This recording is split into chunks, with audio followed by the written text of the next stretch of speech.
Good evening, colleagues. We are back from recess. We were on page 69, EPA. Senator Sabina, do you have anything or? None, not- Mr. Chair. Nothing? Are there any questions for EPA? There being none, we are now moving to page 72, Department of Labor. Is there any question for Department of Labor? There being none, we are now on page 74, Department of Parks and Rec. Is there any question for Parks and Rec?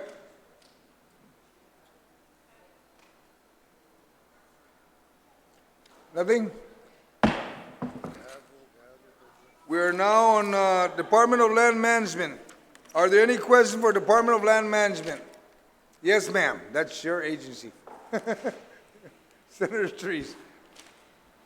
Thank you, Mr. Chair. I just want to note that this this amount is $87,000 less than the governor's request, and Department of Land Management really is bare bones negative. Yes. So Yes. this is another one of those agencies that if we can do anything, please. Thanks, Mr. Chair. Yes. OFB, if you could please explain the mechanism on land management. It's just one of those agencies, Senator, it's unfortunate their special fund, Lancer revolving fund, is just not tracking what we wanted to track, so therefore we had to adjust it slightly just to accommodate for that shortfall. Yes, I understand. Oh, and we also met with the director, and he's quite comfortable with the level that he has. He said it's manageable to work with, and Yes, he's going to work with it, but he's also very concerned about getting the right computers in there to catch them up on the certificates of title that they seem to be behind on. So, I mean, there's issues, but he's to be very cooperative. So I'm just saying if there's ever any money that you can find, please, thank you.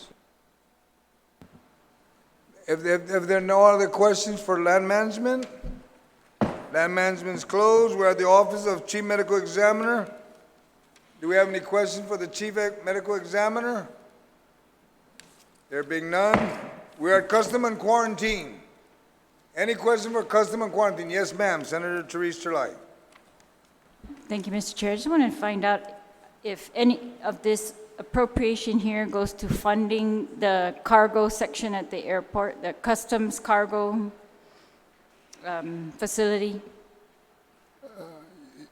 yes, Senator, both the Custom and Quarantine Fund and the supplemental subsidy that we're giving them out of the general fund will be used to cover their entire operation, which I believe also includes the cargo area at the port. At the airport? Yes, port. Yeah. Okay. Yeah. Yes, and so, yeah, we were told during that other hearing that some of those fees supposed to be dedicated to the facility, and do you know the amount of the lease? I tried to look through their detailed budget, but I couldn't find the amount of the lease for the cargo section, not the airport section, but next to the airport, the cargo section. It seems to me that they're leasing that, not even from the airport, but from a private company. Is that right? Give me a second, Senator. I'll check it for you. And Senator, I'd just like to remind our colleagues that remember when we were discussing the bond Yes. with the airport, Custom had made it very clear, and the airport made it very clear that they're renegotiating the space, and they're anticipating, Custom is anticipating saving as much as $800,000. So, and that's because it's part of their revolving fund, Yes. they would have that available to them. Yes, in the airport space, correct? Yes, correct. So, Yes, the cargo section of the Customs is actually being rented from a private company. Do you know the amount? We're looking for that sorry. right now. Okay, thanks. And Mr. Chair, we can go on. I just wanted, if I could get that information. Thank you. all right, Absolutely. we'll provide. Are there any other questions for Customs? There being none, we're closed with Custom. Department of Chamorro Affairs. Yes, but we're still giving. Mr. Chair, what is the FY19 for Department of Chamorro Affairs? FY19, what did they get?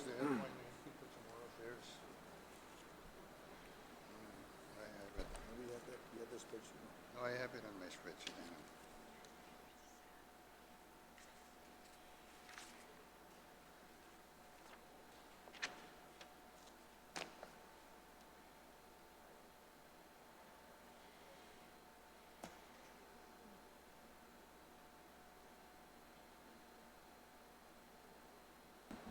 It's approximately 2.83 million, Senator.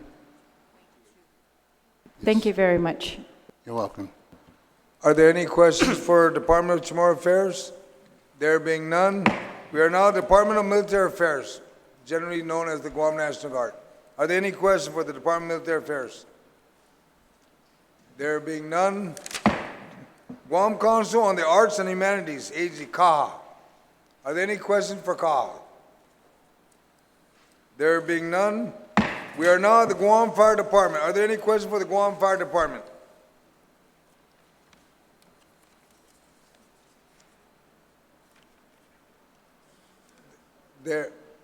Are there any questions from the Guam Fire Department? Okay, there being none, I vote yes. Guam Fire Department is closed. Guam Education and Telecommunication. Are there any questions for Guam Education Telecommunication Corporation? There being none, Chamorro Land Trust Commission. Are there any questions for Chamorro Land Trust Commission? Senator Treese, because that's your oversight.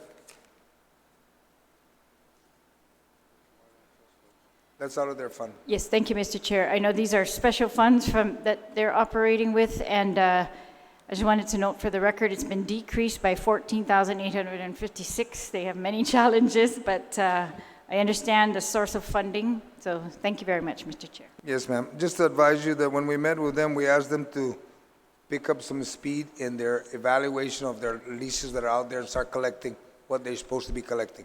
Commercial leases, yes. Yes. There being no other questions for Chamorro Land Trust Commission, close. Guam Regional Transit Authority, Mass Transit. Any question for Guam Regional Transit Authority? There being none, Guam Election Commission. There being none, Guam Solid Waste Authority. Senator Sabina, you have anything? Okay.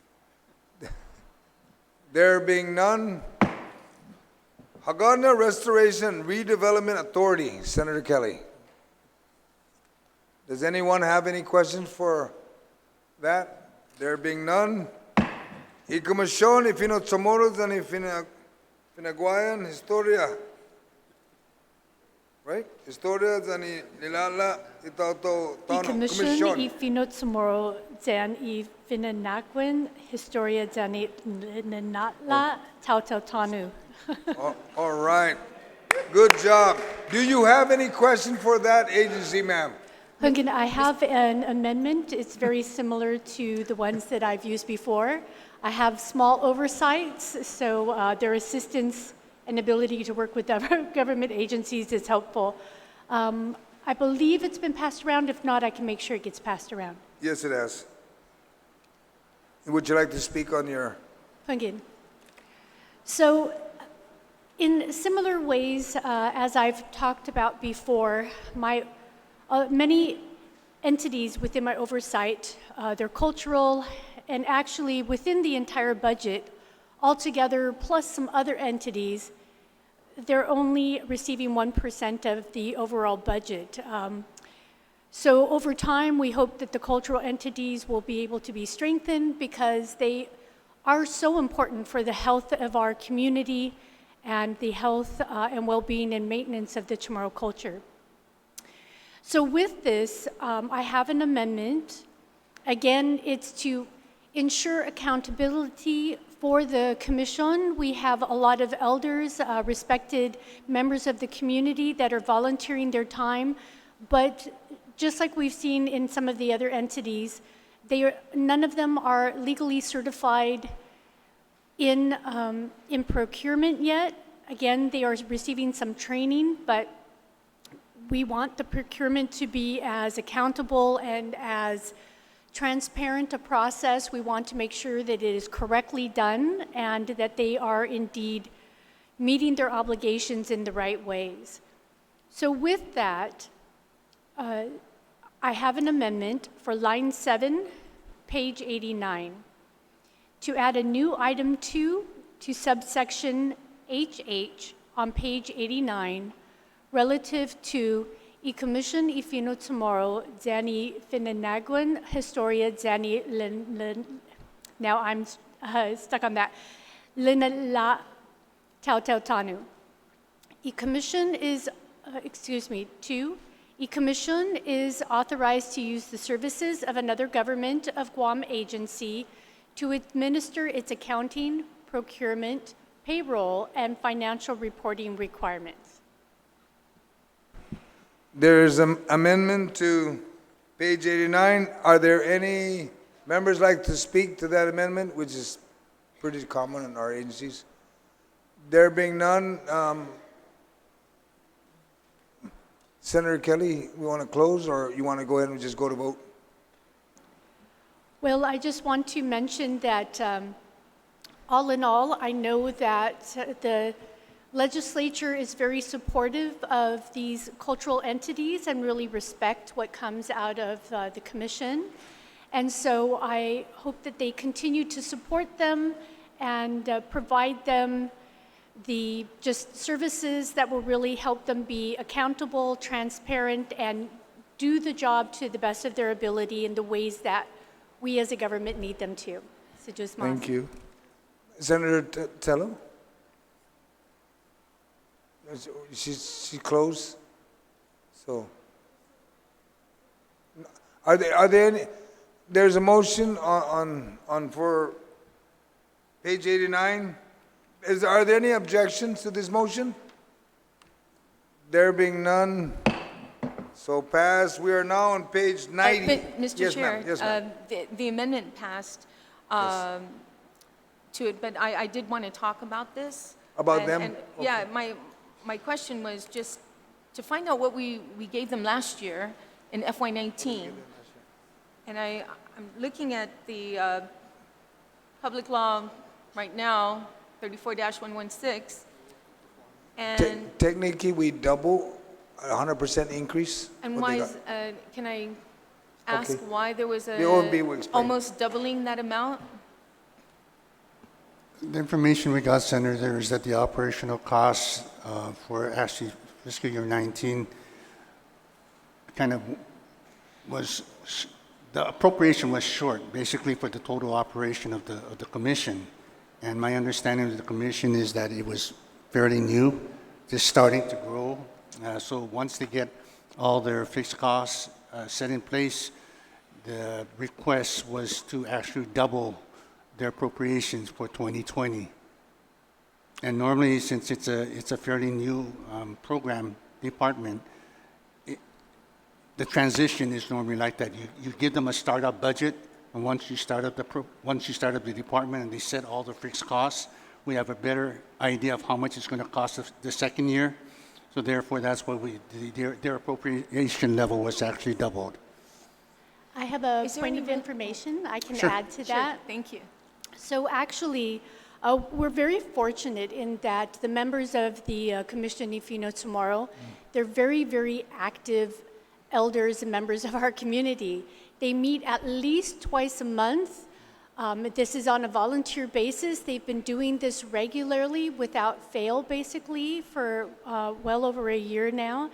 And so in thinking of the programs that they thought would really benefit the community, really do some important things in our language maintenance and just promoting a lot of important things for the community, they had developed quite a few programs. So actually, they had requested over 600,000. And so I believe what like I said, they're very, very active. They're big visionaries. They have been for decades in our community.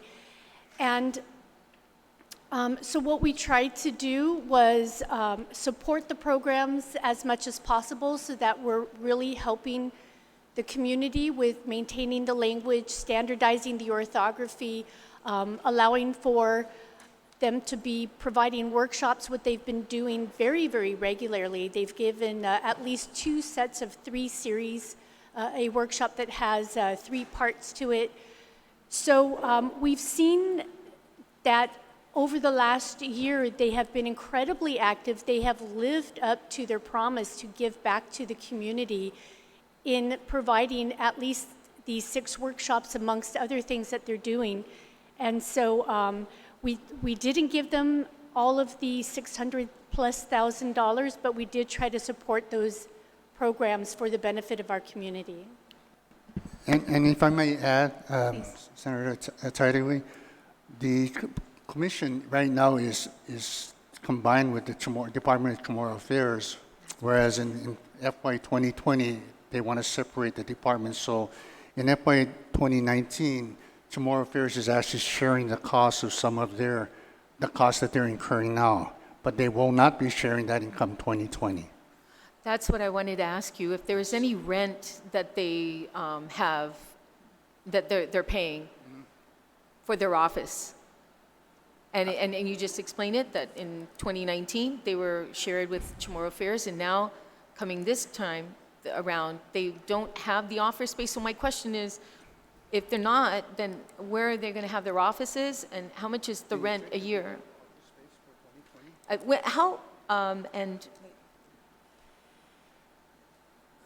Okay, yeah, so what is the rent and where's their office now?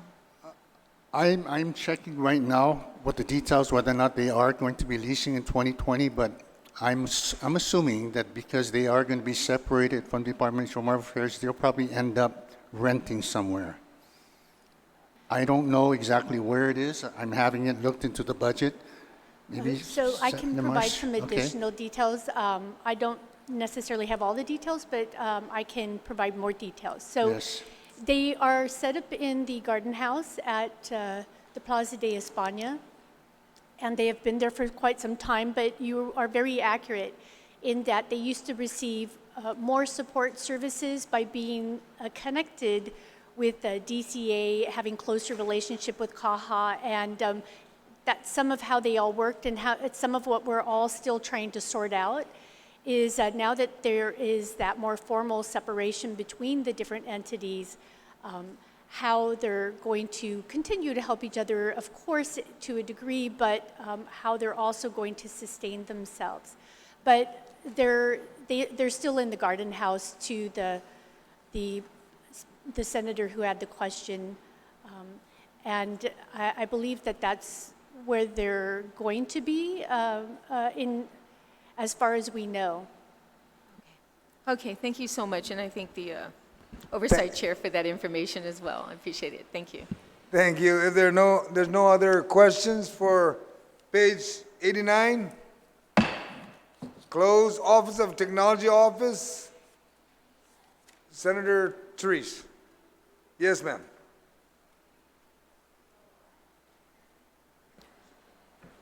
Can you just tell me, Mr. Chair, about this $3 million appropriation? Is this for technology or this is for employees? Beg your pardon? What was that? All right, can you repeat the question, Senator? I'm I sorry. can see, okay, sorry, wait, no. Wait, sorry, what? This one. No problem. I just want to know if the appropriation, how much of it is for employees versus technology? Or, Five you or know, 6 right now. They're trying to grow. Right now, the budget says it's for employees for the department. employees? How many? Senator, I'll ask Jason from the executive branch to answer All right, that. thank He has the information, the more details. Hi, Senator. Salaries and benefits is actually just under $1 million, with the remaining being at contracts for 1.7. technology contracts within the government of Guam. Okay, like software contracts, things like that? Correct. Thank you very much, thank you. Do we have any other questions for the Office of Technology? There being none, closed. We are now at page 91, Bureau of Women's Affairs. Do we have any question for the Bureau of Women's Affairs? None from the women, thank you. Bureau of Women's Affairs is closed. We are now at Medical Referral Assistance Office. Do we have any questions? Yes, ma'am, Senator Therese. Mr. Chair, was this in last year's budget? The medical referral office is actually part of the governor's office in 2019, and I believe that both the medical referral office and the Bureau of Women's Affairs wants to be separated for fiscal year 2020. So were you able to tell the amounts that were being used for those? Like, is this similar to what we used for medical referral last year, or more or less? The amounts that are reflected in the 2020 budget basically are the amounts that were requested by the governor for the two agencies to be separated. And then we just deducted that from the governor's office appropriation for 2019. Okay.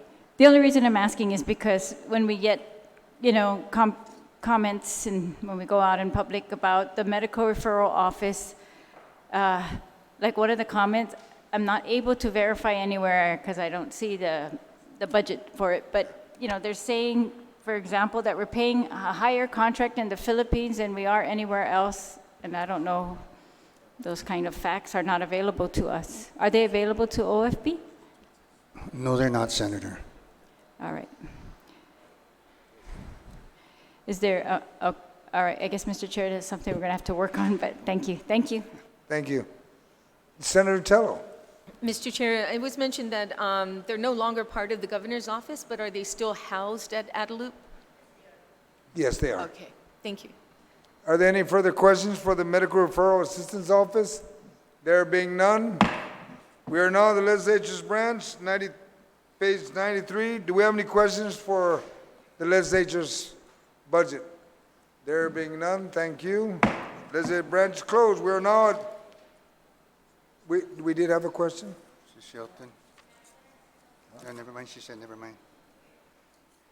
We are now on Chapter 7, Legal Service, Part 1, Office of the Attorney General's Office. Do we have any questions or any amendments? I would have the Oversight Chair first. Senator Therese? Thank you, Mr. Chair. The Attorney General has written us letters at the time of the first version of this budget bill coming out, and then, reminded us again before session regarding some of the requests that they had made originally to be placed in the bill. And so some of those are for in the back administrative and miscellaneous provisions, that would help them to hire lawyers that are retired and those kind of admin provisions. But on the budget, I just wanted to show that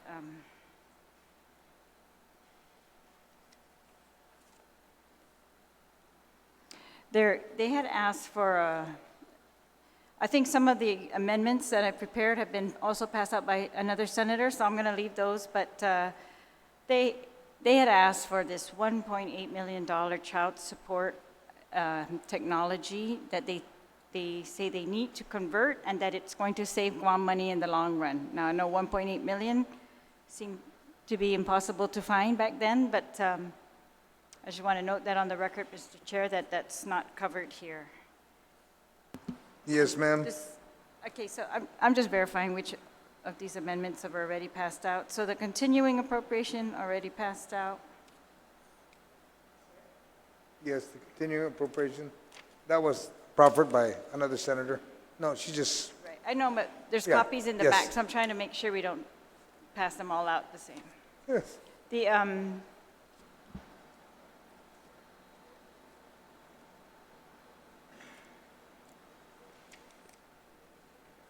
they had asked us for $150,000 to assist in collections. I see so my amendment says 150. There's another amendment here that shows 300,000. I'll just let that go for now. But, Mr. Chair, I guess I just wanted to ask you, is there any way to plan for that change in the child support technology if they obviously have not been able to get it fully funded by grants or any other sources? Okay. No, go ahead. Senator, I think Senator Rigel, part of his amendment, he will be able to explain that there's some funds there that they've communicated. The 1.8 million? It's in that area, but I'd leave it for Senator Rigel to proffer the amendment, and then maybe That's explain that, and that might free up some money that you are looking for. Senator Rigel, you have two amendments. Which one Yes. would you start with? Thank you, Mr. Chair. Actually, the oversight chair who just previously spoke, if she has these same amendments, I would be willing to defer to her as the oversight to proffer those amendments. So could we take a recess and I can confer with her and see if she made some mention about having amendments? Okay, so Just go ahead. They're the same except for the amounts. I mean, Okay. I can see. you'll be So- able to identify the amount. Senator Rigel? Okay, thank you, Mr. Chair. The first amendment I have is to line 14, page 95, and it's to add a new section to Part 1, Chapter 7, to read, Continuing Appropriation Authorization. Notwithstanding any other provision of law, the allotted but unexpended balance of funds appropriated to the Office of the Attorney General for fiscal year 2019 shall not lapse and shall continue to be available until fully expended.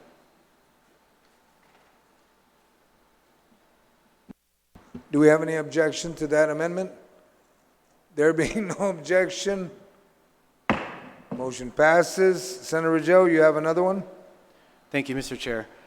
Line 22, page 145, to add a new section to Part 2, Chapter 8, to read Section 5, Part 1, Chapter 8, Public Law 34-116 is amended to read under Section 5, Collection of Debts Owed to the Government of Guam.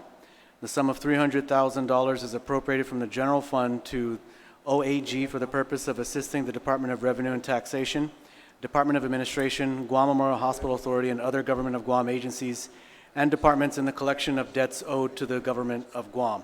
What this does is, in the current version of this budget, there is already $300,000 appropriated from the general fund to OAG for the purpose of assisting the Department of Revenue and Taxation with its collections. This amendment would then expand that same amount to allow them the flexibility to use it to assist Department of Administration, GMH, and other GovGuam agencies and departments in the collection of debts owed to them. Senator Rigel, and to my colleagues, just want to mention it that in the Department of Revenue and Tax, it was understood with the Office of the Attorney General that we would provide the funding to Revenue and Tax so they can hire their own attorney, so they wouldn't have to keep calling the Attorney General, and that's where we moved 150. It's in the Revenue and Tax budget, 150,000, so they'll have technically an Assistant Attorney General over there doing all their tax issues. So maybe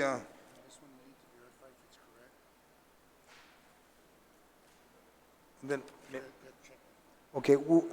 Senator Rigel, we're having the clerks check some of the technical, if the part there where it says to add a new section to Part 2, doing verification if it's correct.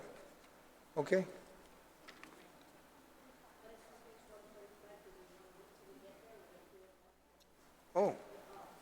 Oh, this is not to page 145 you have on this last one, so we'll wait for 145? Okay, yes, I All right, apologize. I can wait to okay. that page. Do we have any other questions for Office of Attorney General? I know, Senator Therese, you still wanted to get that answered first. At least put it on record that you're still pursuing the funds. Okay? Then, Senator Rigel, you need to withdraw the amendment, and then we'll reinstate. Oh, yes, I apologize. I will withdraw that amendment and then proffer it again at the appropriate place. Thank you. Thank you. No objection to withdrawal. Thank you. Now, in the Office of the Attorney General, correct? We put it for record, Senator Therese, the request you asked for and the information. Okay, that being said, we now close the Office of the Attorney General's office. We're now at Legal Service, page 96. Do we have Legal Service, Public Defender Service Corporation? Do we have any questions for that area? Senator Therese? I have an amendment that should be passed out. Okay. Is it a public defender amendment?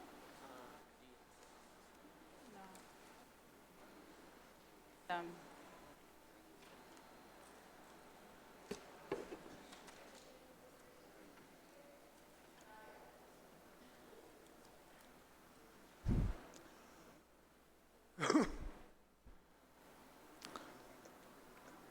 Let's just take a few minute recess, Because I need to clear my tables too of everybody's amendment that has already been disposed of.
Oh, sorry.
We are back from recess.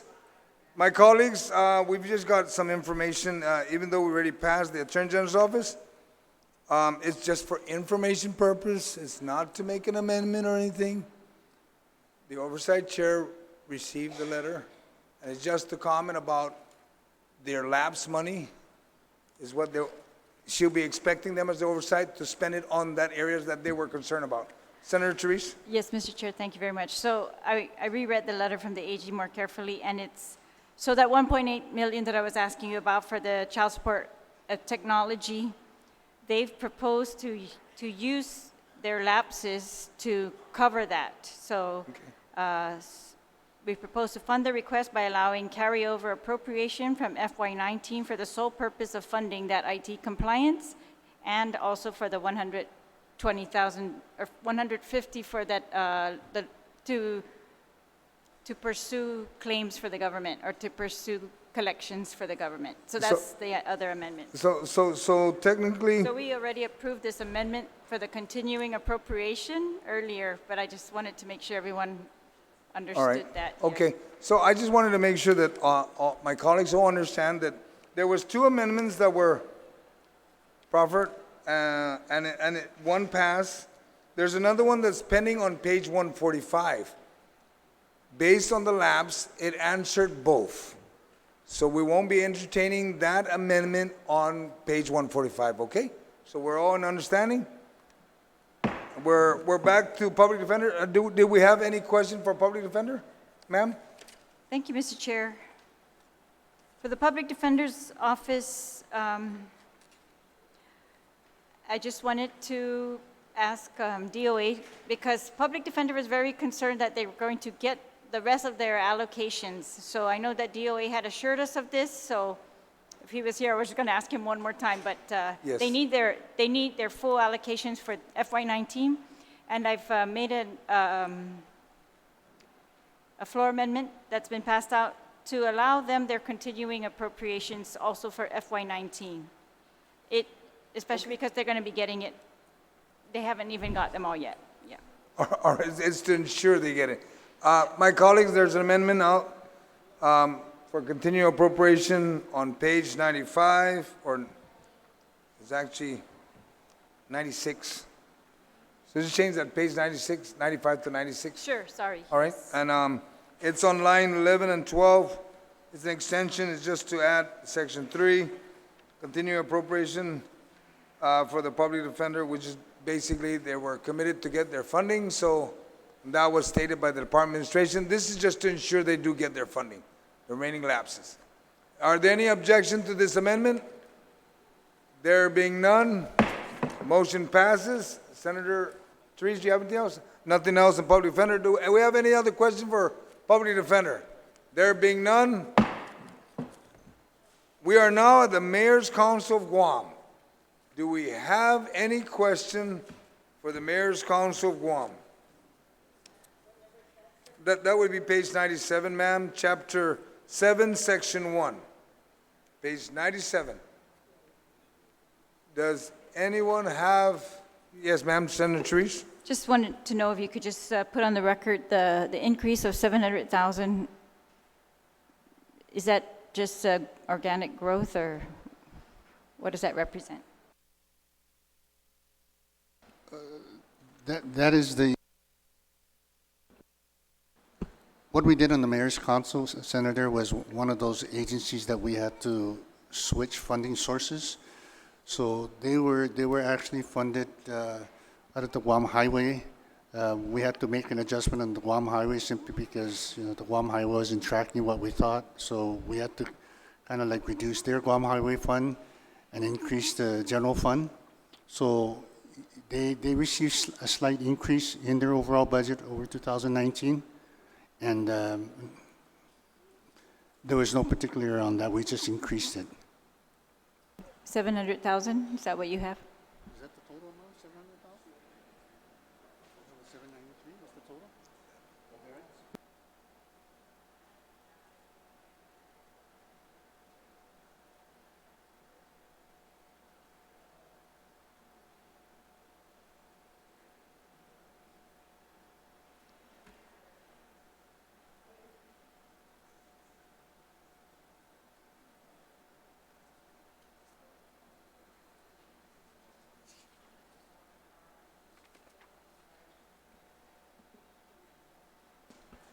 If you're talking strictly about the Guam Highway Fund, yes, there was an increase in the Guam Highway Fund allocation to them. The overall.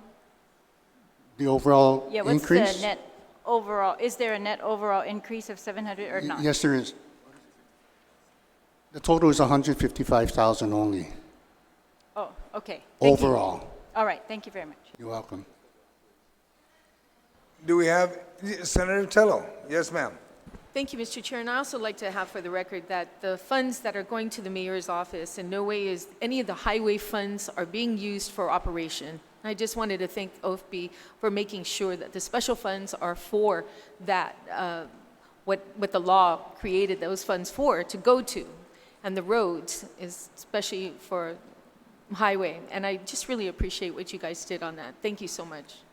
Thank you, Senator Tello. Do we have any other questions for the Mayor's Council of Guam?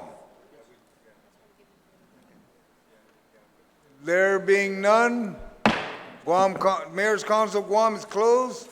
We are now on page 100. Public, Chapter 9, Public Accountability Standards and Practice, Part 1, Office of Public Accountability. And there is one amendment. Yes, ma'am. Yes, Senator, okay, we're going to have Senator Lee. Senator Lee's, and then you, Speaker, is that okay? There's OPA here, folks. Let me see OPA. I see it, I got it. All right, Senator Lee, please, your amendment. Mr. Mr. Chair, this amendment has been passed out to my colleagues. It's on page 100, lines 7 to 8. And this is just on section 1 in the appropriation, and it's to add new language to give the Office of Public Accountability a little bit more flexibility with their current appropriation. So the unexpended balance of appropriations from the general fund shall not revert to the general fund and shall be available until fully expended for the original purpose of said appropriations. And again, Mr. Chair, I just want to reiterate the importance of the Office of Public Accountability. This branch does our job by ensuring proper oversight, and then a lot of that is informed by many of the audits that the OPA does. So I encourage my colleagues to support this amendment. Susan Masi. Thank you, Senator Lee, and the Speaker has As almost oversight identical, chair. almost identical, just a different titles, who it is. Hey, that's okay. Madam That's Speaker. okay, Mr. Chair, thank you, and I'd like to thank the good sponsor for this amendment, and I'm hoping I could just be that co-sponsor with her, as I did have an amendment proffered with almost the exact identical verbiage, and I just want to say I support the efforts and thank her, and I'll just go ahead and accept this one and ask that my colleagues please support this effort. Former Speaker. Yeah. Thank you. Are there any ones that want to speak on this amendment for the OPA? Senator Tello, if there are no objection to this amendment, motion passes. Thank you. Do we have any further questions for the OPA? None? That is closed. We're now at the Guam Board of Accountancy. Do we have any questions for that section? There being none, we are now in the GVB. I know that there should be a few.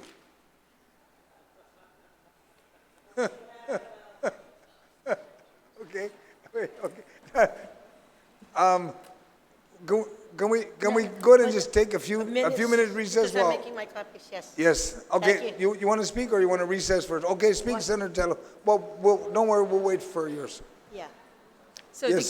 thank you, Mr. Chair, to keep the ball rolling. I just wanted to ask a question, because I was there at the public hearing regarding GVB, and, you know, I was at GVB actually at one time ago and was the deputy general manager there, and saw, you know, how the appropriations for these nonprofit organizations were given out.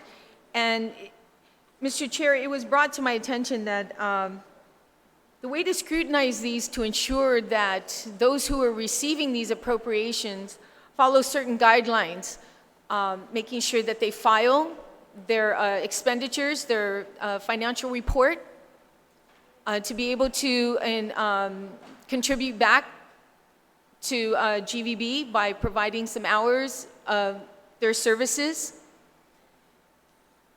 And, I thought that was a great idea. We need to keep them accountable, especially since we've been giving money to these individual nonprofits for a long time. And I remember a while ago it was brought to one of the senators in the 33rd Guam Legislature was saying, look, we've been doing this for 3 years for this one entity. I mean, this is an opportunity for us to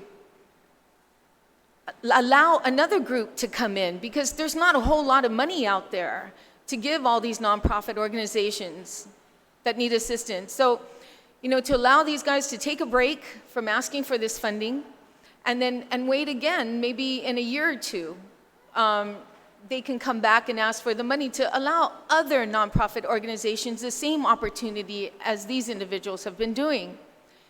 So I was listening intently to GVB, and it was brought to my attention that there is some funding still at GVB.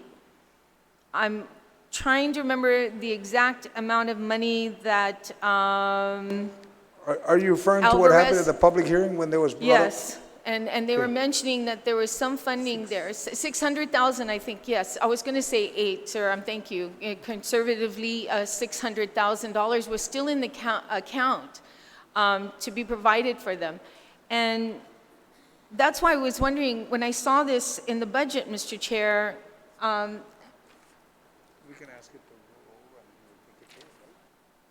GVB has the funding already to be able to appropriate this money to these nonprofit organizations. So why are so my question to you, Mr. Chair, if there is funding that GVB also recognized and told us that there is for this type of for these organizations, then why are we appropriating this money to them? So that's my question. Well, because it was revealed at a public hearing, unless you want to, if the money's still there, then let it roll over and let it cover it, and then whatever happens in 2020. But this is the budget that we put in, and because it's to recognize the monies to exist.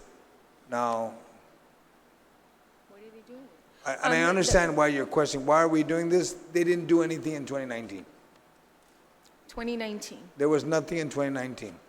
That's why we addressed it. So, but the point is, Mr. Chair, is that there is money there in GVB for this type of appropriations for the nonprofit organizations. Don't get me wrong, I appreciate the work that they do, and Let her finish. but like I said, there is money already in GVB. So my question is, why are we appropriating again for them? No, you're not. Well, I think we need to be very clear that in 2019, it wasn't appropriate to Yes. them, even though it's available to them. This time, we're appropriating it to make sure they're identified. And in the meantime, GVB has $600,000 in an account sitting there, and they don't have to touch that, because we are now using money to pay for these nonprofit organizations, while GVB still maintains having $600,000 in their account, doing nothing. It wasn't, Still maintaining them. Okay, so it wasn't. Yes, Go yes, ahead. and you're right. They will still maintain that. It wasn't given out. Okay? So they'll end up keeping it, exactly what you said, Senator Tello. No. Okay, are you satisfied, Senator Tello? I Kind of. reserve to come back. Thank you, Okay. Mr. Chair. I just noticed Okay. another amendment here. Point of inquiry, Mr. Chair. Vice Speaker? Sorry, is this to mean that there is $600,000 in GVB's fund that hasn't been appropriated? No, what it was, if we followed 2019, the opportunity was there. Mr. Okay, Chair, if I may. yes, Or- please, or ma- if I'll yield to the executive director, unless you want. When the provisions of for fiscal year 2019 appropriated the funds to the different nonprofit organizations, the language in the provision said that GVB may, based on these nonprofit organizations who have their specific mandates to promote, advocate, perpetuate, and to do Chamorro activities, it did not order GVB. It only provided an opportunity. And because of that, in 2019, the fiscal year 2019, only one, if I'm not mistaken, based on that, there was a breakdown that was provided in the public hearing and what was expended, and not for the agencies, with the exception of the Tourism Education Council, which also has a mandate in statute, was Tourism Education Council, but less than 125,000 was expended, total. But this just brings it back to say that Guam Visitors Bureau shall. That's the only difference. So, It wasn't given to them in Okay. 2019. all right, So- does that kind of answer the question? It wasn't given to them. Not really, Mr. Chair, but okay. Just Senator, yes, yeah, no, I'm Senator. sorry. Senator Torres? I'm going to speak out of principle, just because I need to say what is incredible to me at this point. We've been haggling over monies to give for broken roads, haggling over monies to give GMH, it's falling apart, haggling over monies to give DOE because the kids have bad facilities, haggling over so many things, and we cut $1 million from the court after our Chief Justice comes here and pleads with us and says, I'm at the end of my rope, I have no reserves, this is going to affect client services, probation services, family courts, all the things that we do for our indigent defense, all the things that we do for our most marginalized members of society. They help, and the delivery of justice. And then we have, to my beloved GVB, a mandate to fund nonprofit organizations to the tune of $750,000. I cannot in good conscience, given all the debate that we've had over what is right and what is principled, to appropriate this. And I apologize, but let's just be consistent. I mean, who are we trying to take care of mostly? We do have a visitor industry that is the main driver, one of the main drivers of our economy, and I acknowledge that. But if you had to utilize scarce marketing dollars, and it's all about marketing, mandating this as opposed to making it optional for the board of directors in their discretion to determine what would be the most prudent product development or marketing program,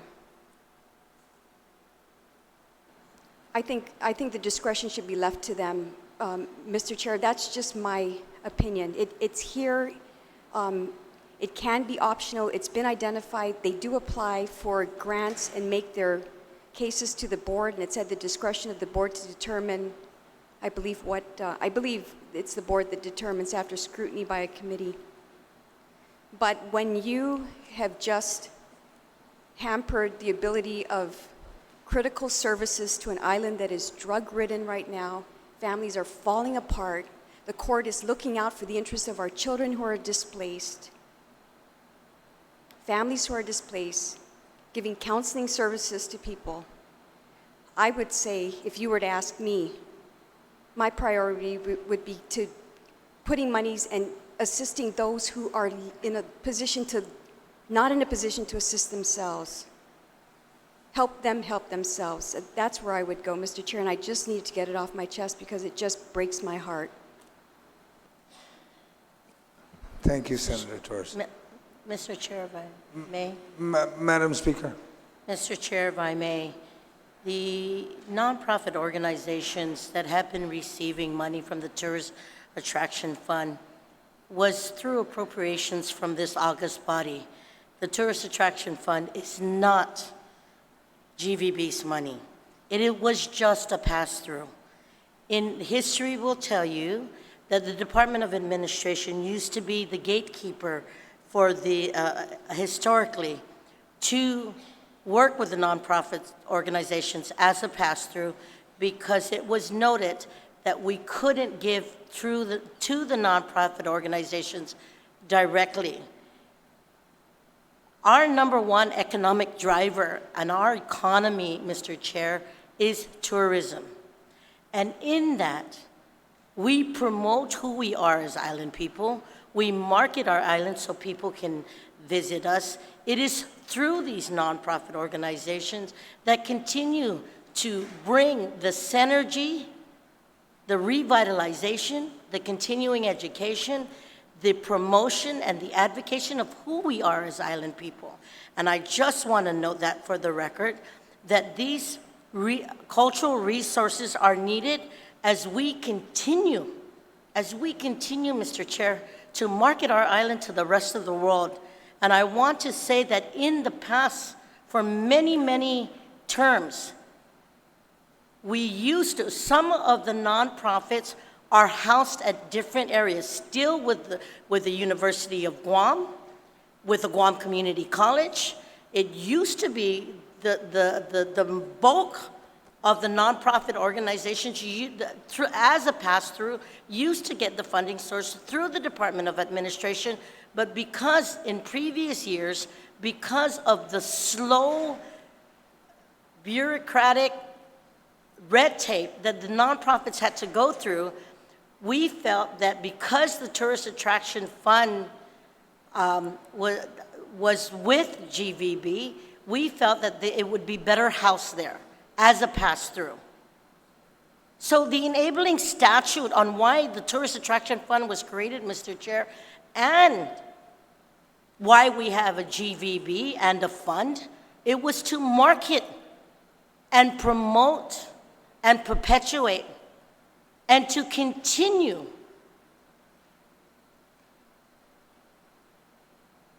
to give the culture, the resources to our cultural nonprofits. And I want to say that as we look at the majority of these nonprofits, the first activity that's done when tourists come and visit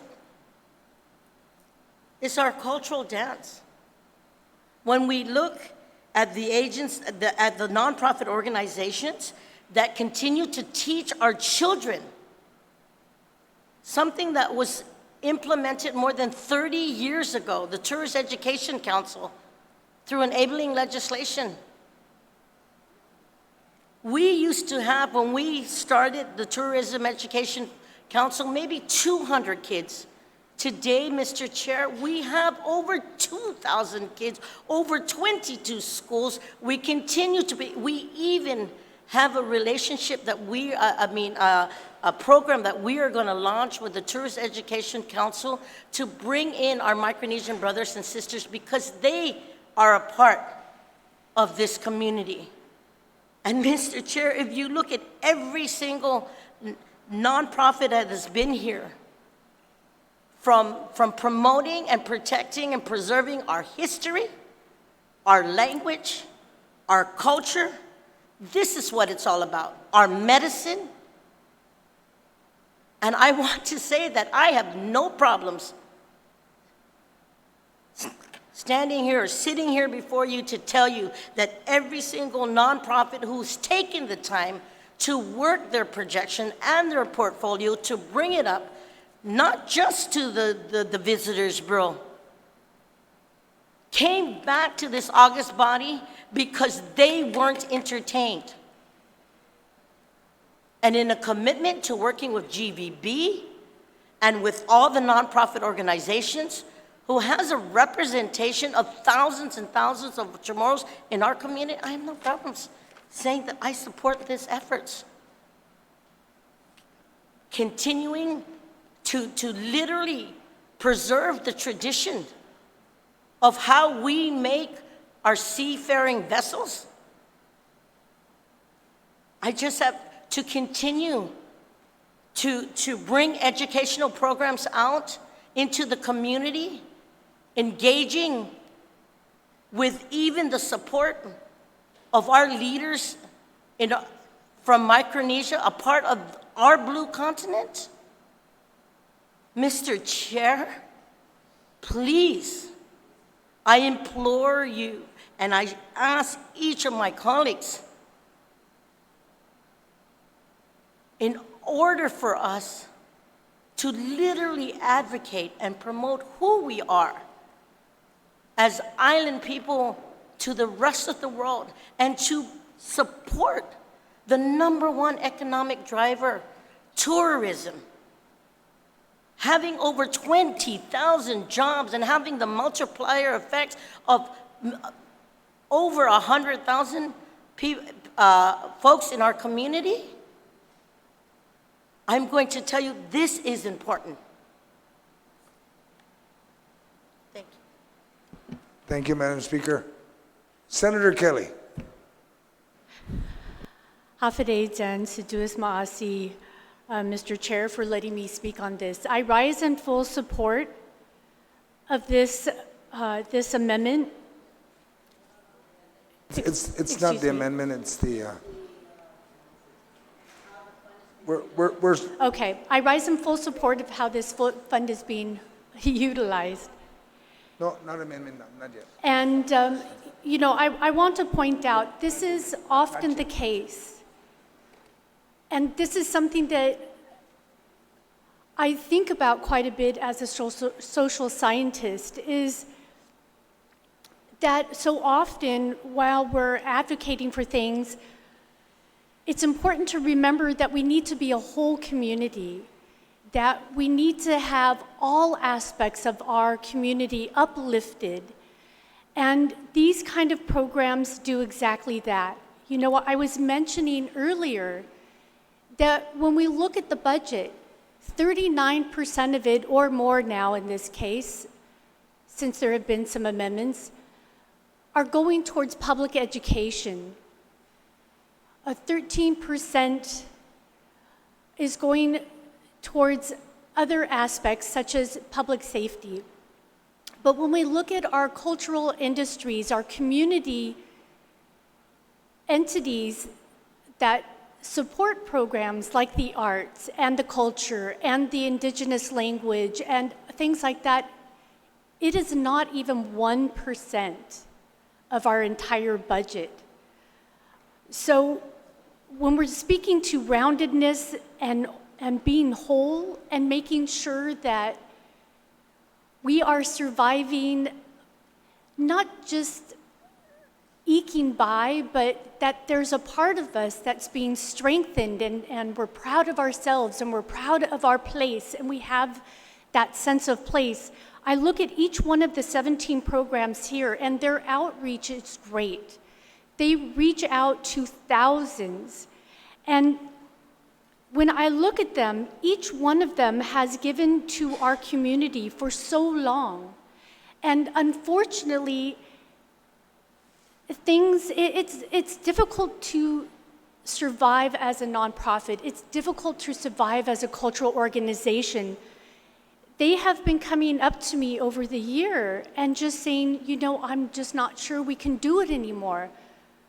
We're talking about some of the Zo'amti who do the traditional medicine, and it's so difficult to find funding, to find some ability to support, even though they take care of and provide medicine for and treat hundreds of our patients, hundreds of our community members every month now, that they just aren't sure that they can continue to forge on and continue to look and beg, basically, for somebody to care about them enough.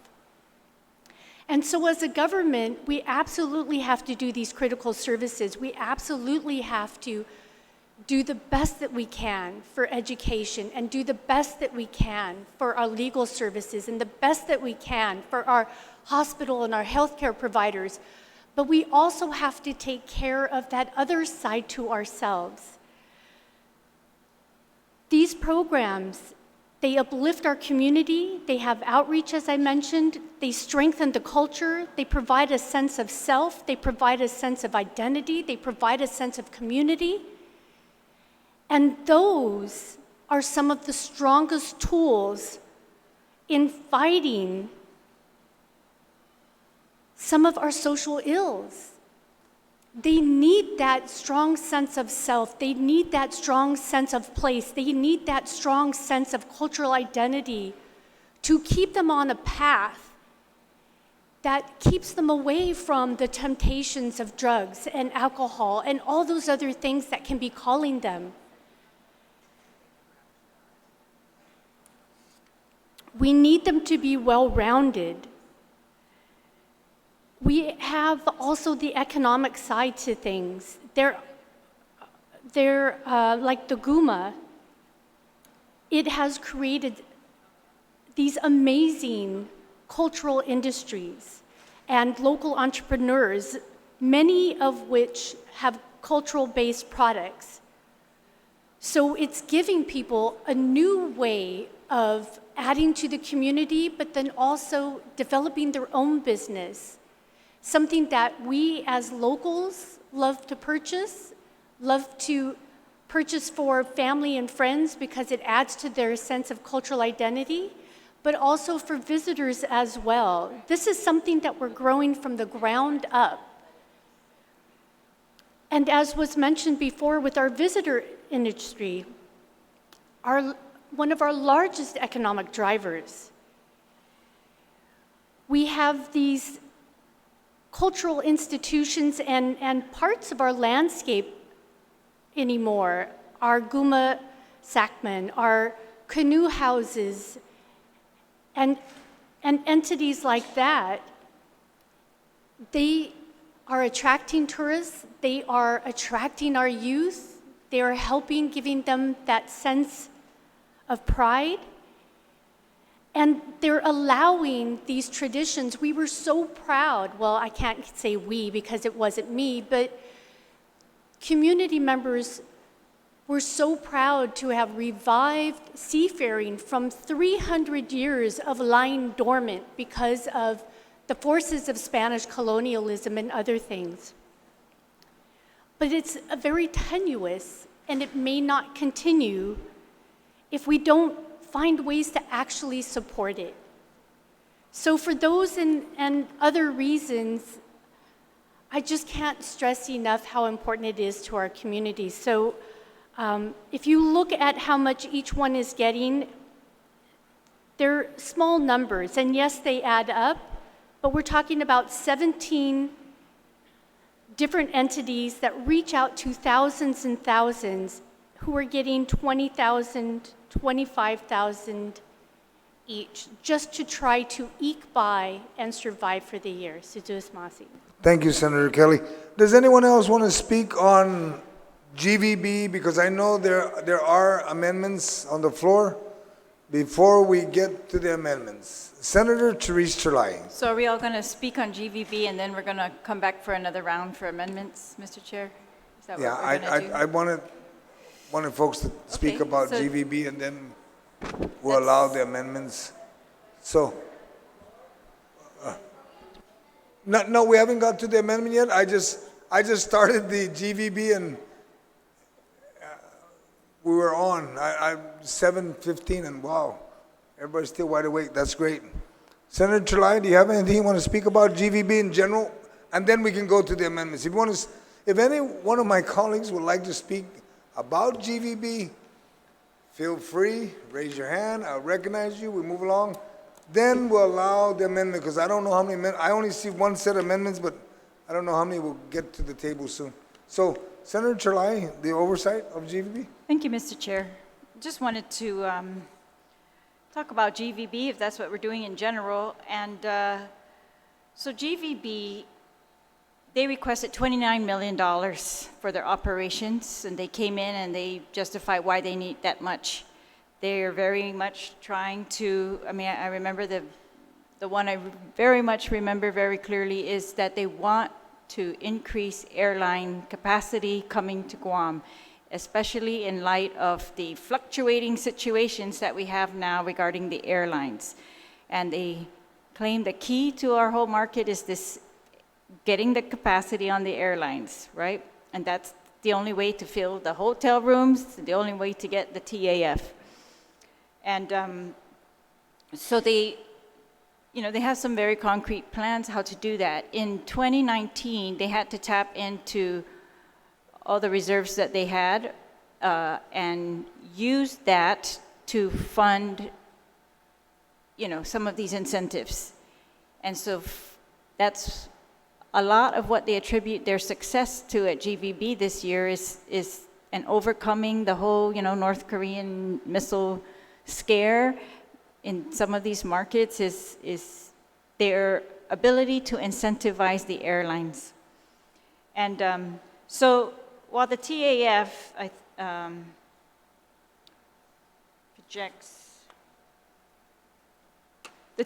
projects, I think, over $40 million, is that correct?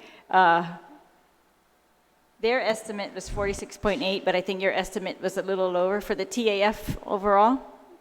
Anyways, their estimate for the TAF is approximately $40 million, or what's been adopted here. And but GVB really believes that they're going to be able to bring in more in FY 2020 in the TAF if they are allowed to proceed with their plan. And but we have been very conservative in the estimates, and thus we have kept their appropriation just very minimally above the 2019. So instead of 29 million that they requested, they're only getting this 22.49 million. The other thing that GVB has asked for is that because they really believe in their plan and that they will be able to increase the TAF, if we increase their funding, they are asking that if the TAF is increased, that they will be able to also increase their funding to pursue more of that, Mr. Chair. And as to the discussion that we've been having, and I guess I'll save it for this amendment, but so GVB is not getting all of the TAF money by any means. They're only getting a portion of it. The rest of the TAF money has been allocated all over the place for Chamorro language programs, for Department of Chamorro Affairs, for many, many places in the government. And I think correctly so. And we're also looking to GVB. They've also asked for the new things that they've asked for in their 2020 budget was, in addition to the air supply incentive, was some increases in their marketing overall, and a capital improvement fund in about $1 million that they wanted to use. Of course, they think they need to, improve the product. They've been using their resources to, in FY19, to ensure that we've got these VSO officers all over. I guess they did a matrix of the most popular tourist sites, and so that they make sure that they got the VSO officers there.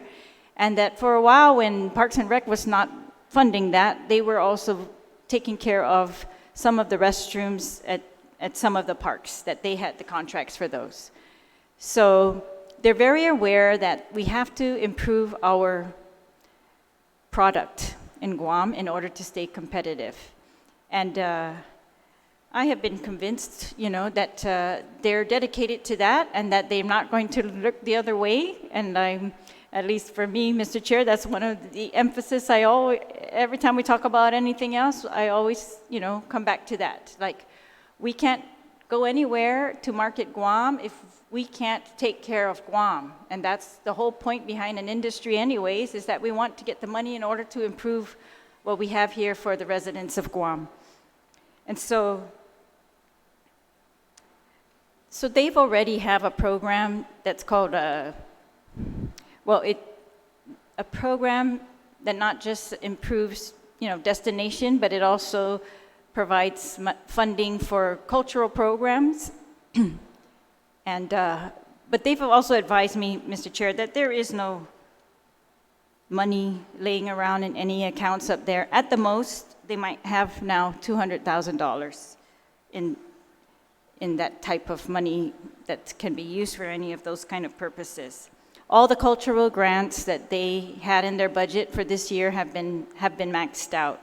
Those are the types of things they use to fund the Micronesia Island Fair, the Humatic Festival for Tomorrow Day, and many of the other festivals that we have. They call them their signature events, especially those, but others also. So organizations are able to apply for grants, even mayors, so that they can get some assistance in those things.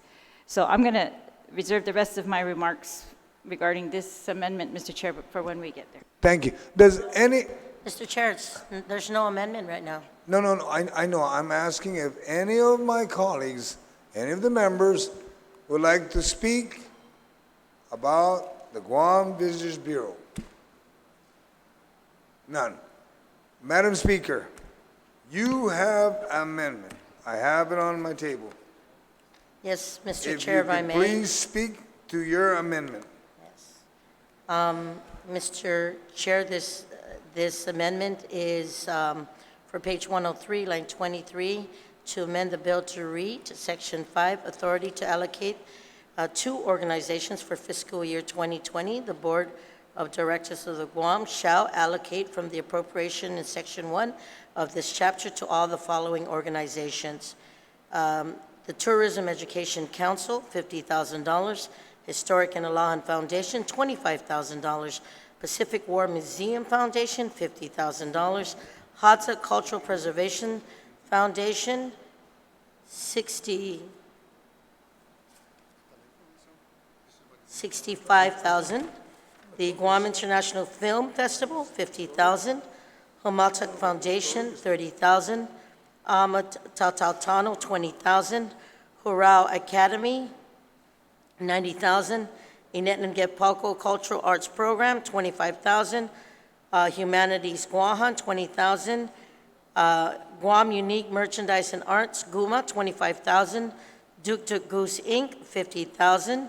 The Tradition Affirming Our Seafaring Ancestry, TASA, which is $20,000. Traditions About Seafaring Islands, TASI, $20,000. The University of Guam Press at $30,000. Ulital at $45,000. And the Micronesian Cruise Association at $25,000. I want to note for the record, Mr. Chair, that the Tourism Education Council was double listed, so we just had deleted it and made it on sub-item A. Again, Mr. Chair, as we look at the enabling legislation of the Tourist Attraction Fund,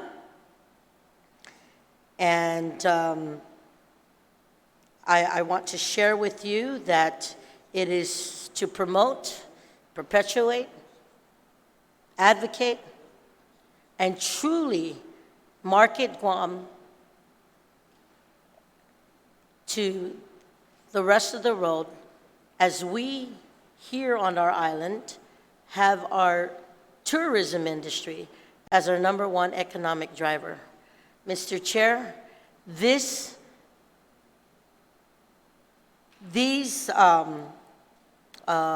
funding resources to these nonprofits have been provided for in the past. I stated early in fiscal year 2019, there was some provision set aside for that, but because of the amendment that was proffered to change from shall allocate to may, the nonprofit organizations were not given the opportunity to receive the funding to help and assist in their mission mandates. The Guam Visitors Bureau, $50,000. The Guam International Film Festival, $50,000. Humaltuk Foundation, $30,000. Hadza Cultural Preservation Foundation, $25,000. Pacific War Museum Foundation, $50,000. Pacific War Museum Foundation, $30,000. The Tradition Affirming Our Seafaring Ancestry, TASA, which is $20,000. The University of Guam Press at $30,000. Ulital at $45,000. And the Micronesian Cruise Association at $25,000. I want to note for the record, Mr. Chair, that the Tourism Education Council was double listed, so we had when the good senator from Agana first introduced this many years ago, the good Senator John Uggan, it was to make sure that we, as an island, receiving money from our visitors, that we have an opportunity to promote Chamorro activities, promote, in short, that this public corporation created be known as the GVB, and it would be to do the following. It would be to promote Guam visitors industry in such a manner as it deems most reasonably appropriate, including providing and disseminating information and materials promoting Guam as a visitor destination, to promote local interest and participation at all levels of the visitor industry, to promote local cultural activities for our residents, to promote items of local manufacture, to promote and assist in the development of adequate tourist facilities and attractions, to assist the appropriate Guam agencies in the enforcement of applicable laws, rules, and regulations relating to the visitor industry. And it goes on, Mr. Chair, but I just want to say that in all the years that these nonprofit organizations received this before, these funding sources for their mission mandates, it was truly having the belief that in order for us to continue to share who we are as island people was to be able to work their mission mandates, to promote who they are as island people, but more importantly is to share why Guam has always been unique for more than 4,000 years. And I want you to know, Mr. Chair, that we would be doing our own island an injustice if we couldn't even help the nonprofit organizations who literally do and give labor of love from the heart. If we lose our language, if we lose our identity, Mr. Chair, who would we be? And the reason why this was brought up to my attention again was because I was not here last term, and I couldn't be a part of that voice. And when I was told that the majority of the nonprofit organizations did not get a dime, I said I would be committed to helping to get the resources. And I'm not saying that the previous legislature did not want to give it. It was provided for. But I remember a good colleague once saying that, you know what, you don't have to legislate common sense. But in cases like this, you have to, because you know what, if you don't tell them to do it, they ain't gonna do it. Mr. Chair, this is asking for those nonprofit organizations who took the time to work their mission mandates that truly promote us, who truly work with our tourism industry, who truly help support the Guam Visitors Bureau in their efforts to marketing Guam to the rest of the world. I ask that please, my colleagues, support this effort. This is for our people, our island people.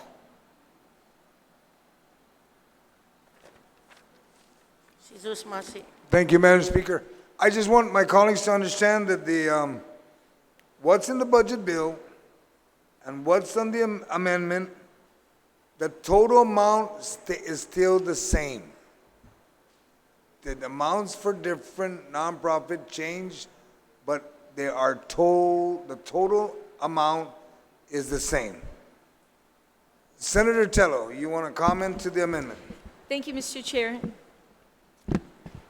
So, Mr. Chair,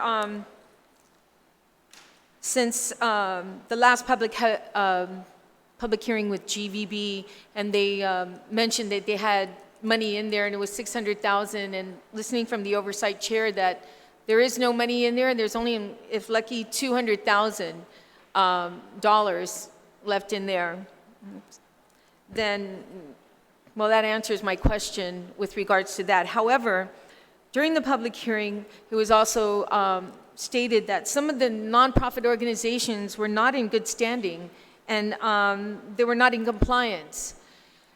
And in fact, they mentioned that some of them are no longer in existence, if you remember the public hearing. So I'd like to ask the proffer of this amendment a question, please, Mr. Chair. Yes. Senator, Speaker Tina Munoz, do you yield to the questions? Please state the question. So my question is, of all these organizations that are down here, are all of them in good standing and in compliance with financials as well as providing the... Reporting requirements? Yes. Exactly. All Yes. of them? Yes. That I am aware of, yes. Was there any checking of these nonprofit organizations Yes, there was. personally? Yes, on the majority of them. I cannot speak for the University of Guam's press, and that's it. A very short comment on that. If we're going to question their nonprofit status and if they're in good standing, maybe that's something they should get from revenue and tax. They play the role in that. They're required to give good standing, and if they're not in compliance, they'll take away their nonprofit status, then they'll pay tax. There's a mechanism in place. Absolutely. And I think if GVB, anything, yes. since they're the one holding the purse to this, that they should be able to ask those questions of these nonprofit organizations before they get the money. So, if that would probably be an amendment that each one, before receiving their funds, don't get me wrong, I believe that these organizations It's already a here part of the are miscellaneous well-deserving provisions, Mr. Chair. and they contribute to our community and our culture, very much so. But my concern too, Mr. Chair, is from the president of GVB making those comments, it's very concerning. So that means any nonprofit or one of these nonprofit organizations can walk into GVB, say, okay, where's my check? Without having any proof that they're in good standing, without having any proof that they are filing their financials, et cetera, down the line. So that's my concern here, Mr. Chair. Thank you. As a matter of fact, I'm being signaled that it's on page 125. Mr. Chair, it's on page 137 of the miscellaneous provisions on this budget appropriation. On page 137, for my colleagues, on the issue of nonprofit, they gotta maintain the qualification to get any funding, and that's why it's listed on page 137. So I think that would answer your question, Senator Tello, to make sure that they're. Thank you so they're much clean. for that, Mr. Chair. I Thank you. appreciate it. It's good to know. Yes. Yes, it is. Does anyone like to speak on this amendment? Senator Kelly. Not surprisingly, given my last statement, I stand in support of this amendment. Again, when I look at each of these entities, each one of them has contributed to our island and our community for a long period of time. And they are, from what I can see here from just glancing it over, they are reputable, they have really contributed to the community, They do this largely volunteering their time and as a labor of love. Even when it's entities like Duk Duk Goose, they put in so many more hours than they're ever compensated for, because that's how much they care about our community, and that's how much they want to promote and advocate for all of us. I do think the requirements that were asked about by the last speaker are an important aspect. We do want to make sure that they are in good standing. We do want to make sure, and I looked at those requirements on page 137, and they're pretty extensive, and so I think that is an important part of it, that everybody is still being accountable for what they're receiving. But in short, I do support this and support what they bring to the community and all the benefits that their work provides.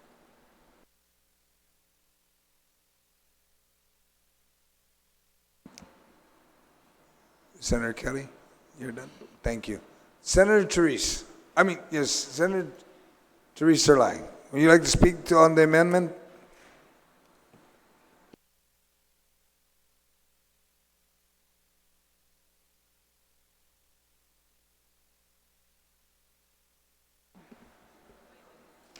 All right, on the amendment, Mr. Chair. So you're saying that totals are the same because you took out the duplicates, but there are several entities here that the amendment gives a significant increase to. That's correct, ma'am. What we did was we did the math to make sure there was a jump in amount. It's the same amount that's in the Budget Act. For example, the Tourism Education Council jumps from 30 to 50,000. Yes. Hata Cultural Preservation Foundation goes from 40 to 65,000. Herao goes from 60 to 90,000.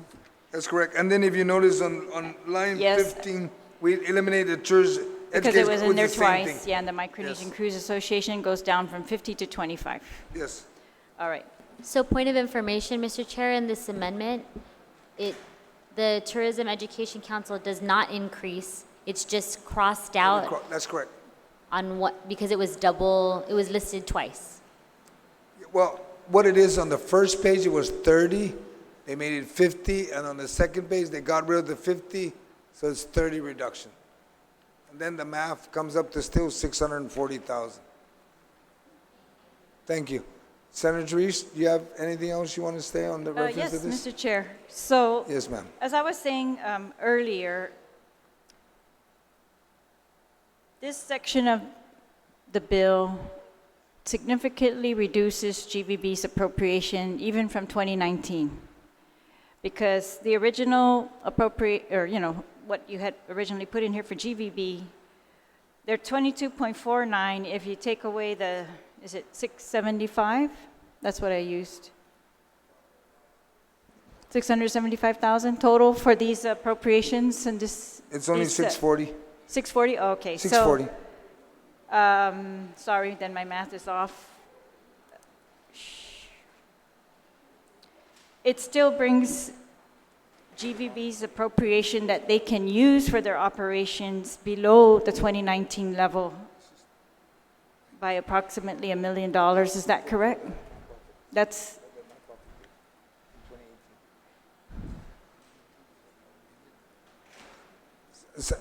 Senator Therese, just a little, I want to have Steve give just a little history, if you mind, about the Did the you add nonprofit. money in for this? No. It's to let you know what happened in 2018 and what happened in 2019 and what is being proposed in 2020. So you'd get a clear picture of the history. I was here last year. No, I'm talking about 2018. Okay. What was appropriate? And I think my colleagues would like to know that, and it's good information. So Steve, if you could, Steve. About GVB in general or this appropriation? General. Oh, sure. GVB's appropriation in FY 2018 was 23.8 million. In FY 2019, it was 22.4, and in 2020, what we're proposing is 22.4. So actually, the difference between 2020 and 2019 is about 140,000 increase over 19. Yes, Yes. unless you take away these, because now these are this list of $640,000 miscellaneous appropriations to nonprofits now takes from the GVB's operations, whereas in 2019, it was optional, right? Now they're mandated to cut this off of their operations, so it brings them down, and they're below 22. Now it's like 21, right?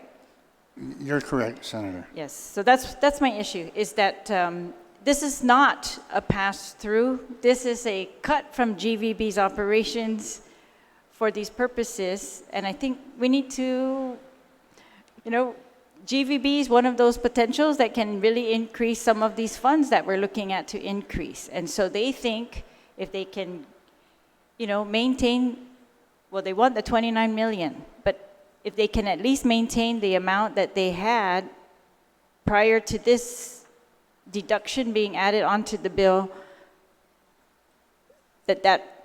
of course, that would help them, Mr. Chair. And I would suggest that if you want this to be passed through, if that's the intent, and that, we just put money in there from the TAF then to cover these amounts. That is how it used to function, Mr. Chair. And the other thing is, so in the past, and I only know this because last term, there were so many different proposals as to what to do about this type of funding. So several years, or over the years, when GVB has, been mandated to do this pass-through, they've been given money, they've been mandated to pass through, and there were mandated reports. I think over the years, the legislature also tried to mandate reports be put. But last term, when I did an assessment of all the reporting that had been done, GVB pretty much washed their hands at that time of reporting, because they said it's a pass-through. We're not mandated. We're not, the police of these people. All we are is just to give them the funds. And so that was surprising to me back then. And then there was a proposal to put in writing, a lot of different requirements, a whole new program for GVB. And that was what the former chair of tourism was proposing. And that all was happening at the same time when the crisis came. So I know why that happened last year, where instead of giving the money out from the TAF, because they had to use the TAF for many other parts of the government, they said GVB may take it out of their budget if they can, right? And that then put the burden on GVB to kind of be a judge of whether, these services serve the destination, destination improvement that they've been trying to go for, right? So, all of these, they work together. Now, I can't tell you, whether 30 versus 50 or 65 versus 40,000 for some of these agencies is better than the others. That's really one of the issues that I have with this whole mechanism. Now, first of all, that it's coming out of GVB's money and that they're supposed to be using for other purposes, and that they budgeted out, and that they're already short, right? And they're short from last year. But the other issue is that we used to have this kind of situation in, for example, behavioral health. The legislature used to say things like, we're hereby appropriating, so much money for Oasis Crisis Center for this type of service. Yet, they changed over the years because that seemed improper, Mr. Speaker, and they started to demand what type of service do they want, and then the nonprofits, they bid for those with the agencies. So that the legislature appropriates to the agency and allows them to use money for certain services, certain improvements, certain even capital improvement, whatever, and then the nonprofits, as opposed to appropriating directly to the nonprofits. Because what we have is different nonprofits, and they're all our friends. They're all my good friends. I love them all. But I can't find the rhyme or reason why we're giving some money, some more money, some less. They're not mandated to account for it. Some of them do an excellent job, some don't, right? And then what we have from the government side is not a very clear policy as to what it is that we want. You know, if we want language, I'm all for it. Let's do language. If we want seafaring, I'm all for it too. Let's do that. But I just feel like I really hate to see these nonprofits come and beg for money, and I think they're very more than they do. I mean, they're very willing to compete for the money, the grants, when they're given out through, for example, CAHA, Guam Preservation Trust, because the criteria is out there, and they all, if they meet the criteria, then they apply for that type of a grant. But unfortunately, GVB has not set a criteria for those things because they didn't think they were involved in this, and they were just, being the pass-through person. But I think that that's really what we want, right? If we want these types of services, then we can,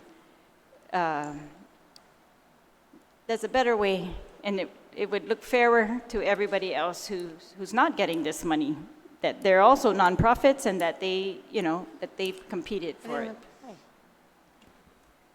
So is that an objection to the amendment or a concurrence to the amendment, Senator Therese? Those are just my comments on the amendment, Okay. Mr. Chair. Okay, only because the clock is ticking. What I'm Thank objecting to is the OFB change in this budget that added this section on and and then deducted that from the GVB's total allotment. So you can, instead of saying shall allocate from the appropriation in section 1, if you can appropriate that to GVB, to pass them through then to these organizations. Because otherwise you're bringing GVB's budget down below even their 2019, while we are yelling at them because our bathrooms are dirty, crime is happening out there in the parks, that type of thing, Mr. Chair. Thank you. Thank you. Thank you.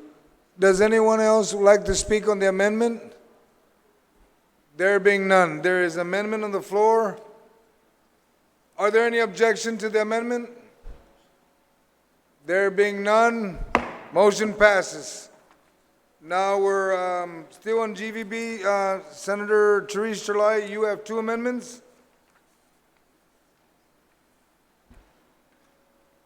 Senator Therese, you have 2 amendments. Mr. Chair, BBMR has informed me that the amendment regarding unexpended balances for 2020 and that's already in the budget bill in another area, so I'm going to skip that one. You're referring to the continuing. That's right. It's there already. That's so. right. Yes. Get rid So of there's one. another amendment I passed Yes. out that says all revenue? TAF revenue for 2020 exceeding the amount in Chapter 1 of this Act. Sorry, it should be exceeding the amount estimated in Chapter 1 of this Act in Section 2. Sorry, Mr. Chair, we got this going back and forth. But shall be appropriated to GVB. So it's the revenue estimates that we made in the beginning of the bill for TAF, and you've appropriated that all out, right, to all the different agencies. So what is the amount you're referring to when you say all TAF revenue for 2020 exceeding the amount in Chapter 1 to be appropriate? This is revenue that comes in above the amount that you've estimated in Chapter 1. Well, we already passed Chapter 1, so, I mean, Right. whatever we pass, so what are you asking for on this one? You wanted to go back and? No, I'm Okay, putting it right here, Mr. Okay, Chair, a so- new section. Okay. Oh, any excess after this amount of the 22 million? Correct. No, the amount of the whole TAF, which is about 40 million.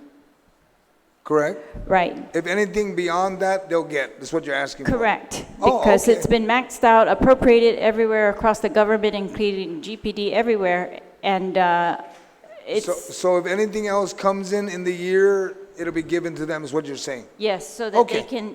they can, especially to make up for this that's been added on, and to bring them up to be able to complete some of the projects that they've advocated for, Mr. Chair. If there's any. Now, Yes. they're the ones who are telling us that Yes. we can bank on that and we should bank on it. And that, Yes. you know, but you did not, so I'm just asking that if they could get any Yeah. that they do bring in, yes. Okay. Does anybody have any comments to that amendment? What it is that if any additional funding comes in beyond the $44 million that is projected to come in for 2020, that it would be appropriated to GVB instantly. They're hoping maybe another million or a little bit more. That's what this amendment is for. They just want to be able to, whatever they're banking on, if they get it, if they succeed, they get it. If they don't succeed, they don't get anything more. That's what this amendment does. Yes, Yes, Mr. Chair. Vice Speaker, Yeah, right? and I would ask that legal just fix this, we should To get change the right- words of the chapter. Okay, Yeah. but that's still generally what correct, we're yes. asking. Vice Speaker? Thank you, Mr. Chair. Point of inquiry. What happens at the end of the fiscal year to these accounts? Which one? What happens at, wait, just a minute. Point of order, Mr. Chair. Can we just repeat the amendment, the chapter and section? Is this chapter 10, section 4? Or there's been several amendments passed out. I just want to make sure we're all on the same page. This is an amendment to add a new section to chapter 10. It says section blank, all TAF revenue for 2020 exceeding the amount. And it should be crossed out Okay, here. then, You Mr. go to- Mr. Chair, we don't have that amendment. Disregard, I Are just you got it asking about right the now. fund reversion? Yes. That's on page 138, on section 7, page 138. Point of order, Mr. Chair. So the two amendments that we have, one No, is no, line no, page. No, one is disregard, and that was the one with the chapter 10, section 4, because it's already in the bill. Okay, so And disregard then that. we're only after the second one, and because we're also, the Vice Speaker's asking about the fund reversion, it's on page 138, section 7. So, but the language in the amendment says line, or page 103. I just want to make sure we're all looking at the same sheet of music here. Yeah, well, it's to be added on 103, I think. It's after the amount. I think that's what you're asking, right? Only because It's a new section, yes. right, so it'll be after the amount of page 103. If you notice all the listing of all then that's where that section will come in. It'll probably be section 6, if I'm correct. It'll be section 6 on page 103. Correct? Yeah. Why don't we take a few minute recess?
My colleagues, we are back from recess. We have one amendment on the table. I believe, yes, we do have one amendment.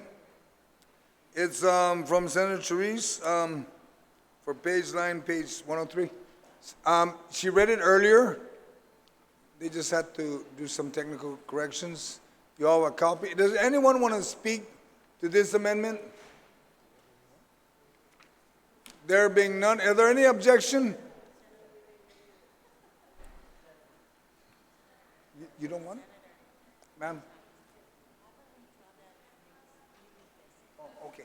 Oh, Senator Therese, I've been advised to, Withdraw. if you can withdraw the Sure. first one out, and then, Sure, Mr. Chair. I'd like to move to withdraw my earlier amendment. yes, motion to withdraw earlier amendment? No objection? And I'd like to move to make an amendment to add a new section to this chapter on the Guam Visitors Bureau that would say all Tourist Attraction Fund revenue for 2020 exceeding the amount estimated in Section 2 of Chapter 1 shall be appropriated to GVB. So those are the amounts estimated for the TAF to bring in 2020. Thank you. Yes. Does anyone want to speak to that? Senator Kelly? Sainam Asi, Mr. Chair. Can you remind me again how much you said that might mean, or had you made some sort of estimate as to what that might mean for these exceeding amounts? Approximately about $2 million throughout the year. Actually, Mr. Chair, the BBMR is showing me the tracking for 2019 is just barely even meeting what they had projected. So it's possible that there will be nothing there, despite Right. having cut GVB's budget like this. Right, but for 2020, based on this, Right. the tracking, we're hoping it'll be about 2 million, am I correct? Or less? Well, they've predicted more. Right, But, they're yeah, hoping so we're for hoping. somewhere there. If they succeed in getting it, what this amendment does is gives them the ability to use it. Do you have your comments, Senator Kelly? Indian. So if I can just make a comment, just as the author herself pointed out, when we're talking about the Guam brand, when we're talking about what we're offering as a destination, this money bolsters up different parts of our Guam brand. So I'm just thinking through in my own mind that it might be, if we're talking about up to $2 million, it might be important to be able to have that flexibility just to be able to see what our priorities are at that time. Are our streets less safe in Tumon at that time? And so maybe there would be justification for it to go there, and for security cameras or something to make sure our visitors are safe. So I just am a little hesitant to say at this time that we might, as a body, we might find it important to just look at what our priorities are in a year from now. And so that's basically my comment, though. I think maybe before the speaker speaks, maybe Senator Reese, if you can basically state what GVB is doing down in Tumon, because she referred to Tumon, and my understanding is that GVB plays a major role in the tourist attraction there, from the VSO to the cameras, Yes. to the lighting, to a bunch of events down there in Tumon. That's correct, Mr. Chair. They do a visitor safety officer program, providing concierge, tour guides, security officer, beach safety officers. They've extended that program from Tumon to Hagåtña now, so you can see them in the parks because of the incidences that we were having. They also do language, concierge services because of the language changes. These people have also been very helpful when there is a crime, and so that they're able Yes. to address these people right away. Tour guide certification program, community outreach safety projects, sponsors village festivals, nonprofits, and education outreach. Safety projects including water safety initiatives, installing beach signs, flags, crisis management in coordination with Office of Homeland Security, supports purchase of crisis management assets, communication devices, informational tools for visitors, staff training. The Hospitality Employees Awards, Airport Ambassador Program. This is to assist visitors. Welcome services, 2-month landscape maintenance for Route 14, and other areas, trash collection at GVB bus stations, shrub tree maintenance, 2-month Anagatonia beach maintenance, island roadway maintenance. This is all along routes 1, 34, 4, 2, 2A, 8, 16, and 27. They do the sports tourism grants, the visitor industry event support and sponsorship, the local event support for overseas market, which is supporting international sports teams and events, the GVB signature sporting events, which of course are like the marathon, the running events, and the other things. The cultural and heritage, I think you know about most of these. These are just different events throughout the year, and I'm not going to read those all for you, Mr. Chair, because I think everyone's pretty much aware of those. Then bus shelter maintenance, again, and Tumon, street light safety and maintenance. This is, I think, one of the big projects that they're trying to fix for this year. Contract administration and inspection services, holiday illumination, and landscape, hardscape improvements along Tumon. I'm sure that's among other things, Mr. Chair. That's Yes. just the 2-month stuff. Yes, Yeah. thank you. Senator Kelly, did you appreciate the, Well, it's always useful to hear the programs, but you know, I'm looking here at the Guam Police Department and seeing that some of the funding from the Tourist Attraction Fund does go there. So Yes, Mr. Chair. there are these programs outside of what they do that also provide safety and so forth. do. So, but it's always good to hear about the different programs. It looks to me like from the TAFF this year, all the other agencies are getting more than GVB is getting from the TAF, okay, right?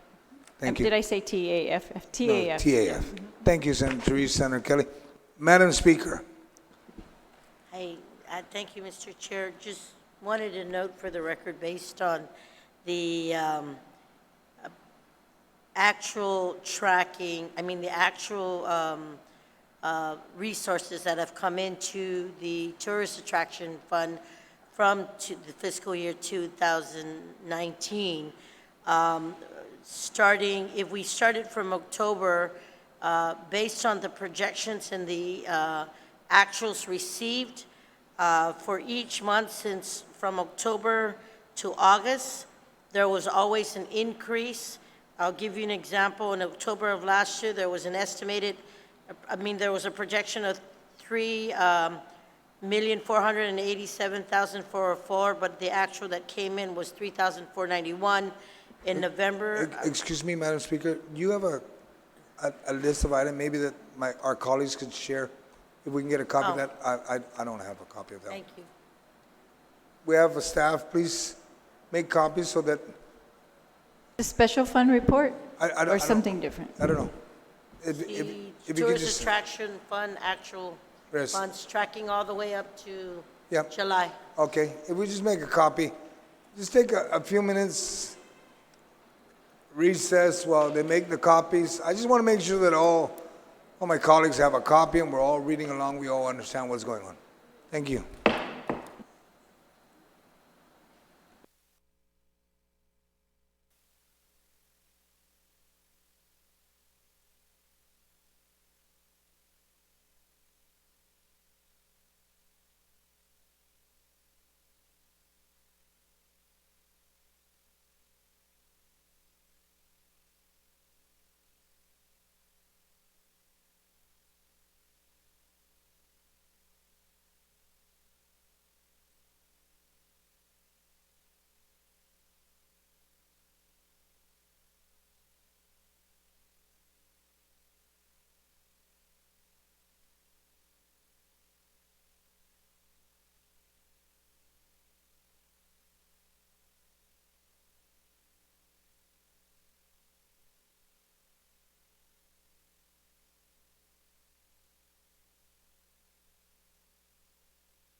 My colleagues, we are back from recess.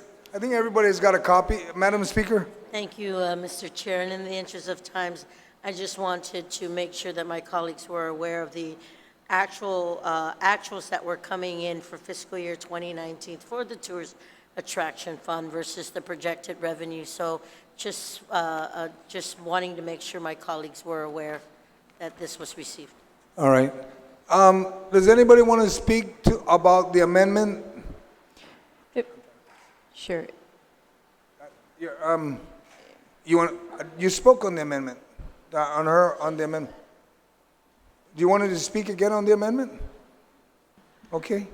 Again, well, just, and continue to think this through. I mean,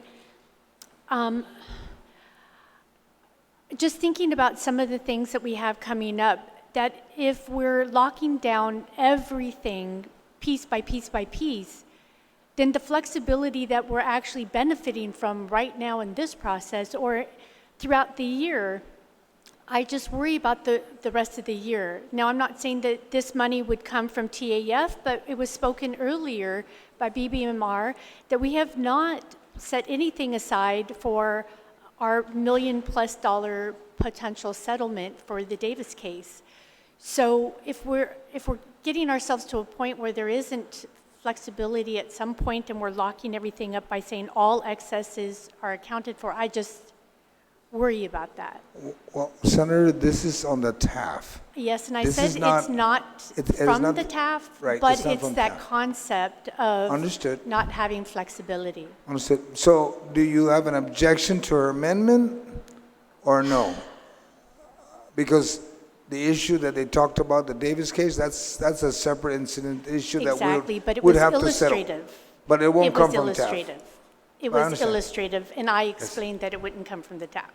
Okay. Yeah, so it's illustrative. It just, like I said, it just causes me to concern that if we do this at absolutely every turn, that we're really tying our own hands for the flexibility that we all need in some sense. So okay, so that's your comment for the amendment, right? Hungin. I beg your pardon? That's what I'm asking. Is that an objection or a silent whatever? Just wanted to know. So we can move on because I'm going to be asking that question, Senator Kelly. So I just wanted to know because once I ask Senator Terlai to close, she'll close, and then I'll ask if there's an objection. So I just want to know if it's not, it's not. For now, it's a comment. Okay. Does anyone else would like to speak on this amendment? There being none, Senator Therese Terlai, if you could please close on your amendment. Thank you, Mr. Chair. If I could just ask BBMR to use the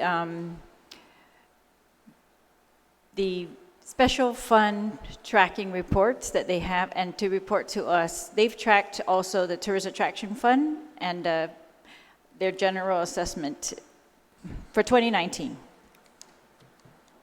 Thank you, Senator. We added up the actuals on the sheet that was passed out, and it is very close to what it is that we have on the special fund report.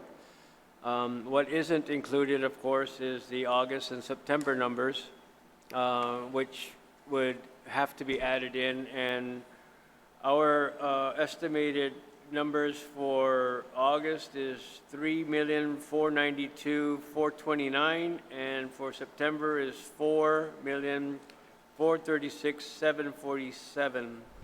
So, but taking the sheet that was provided, the actuals, which are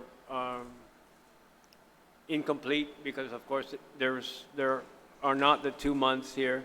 The difference between what was passed out and what we have is, I think, 20,000. It's very close. Yes, but if you could talk to the conclusion from your report as to tracking versus actuals for 2019. Yeah, special fund report, we're looking at the $181,000 shortfall from the adopted amount.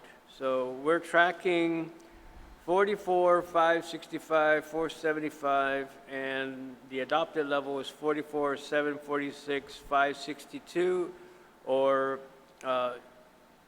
a tracking shortfall of $181,087.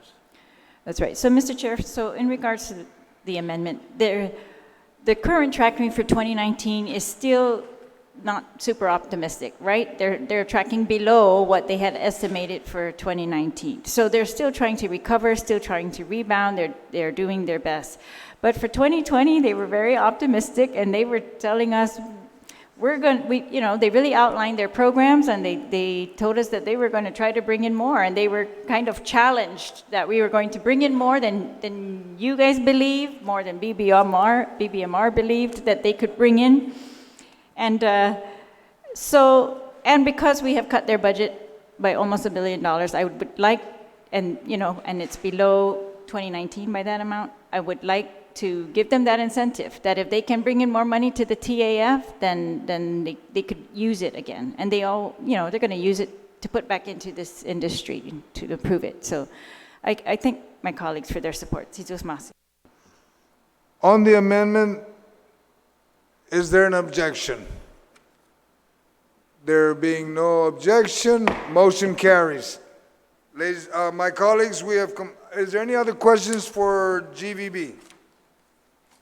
There being none, GVB is closed. We are now on Chapter 11, miscellaneous appropriation.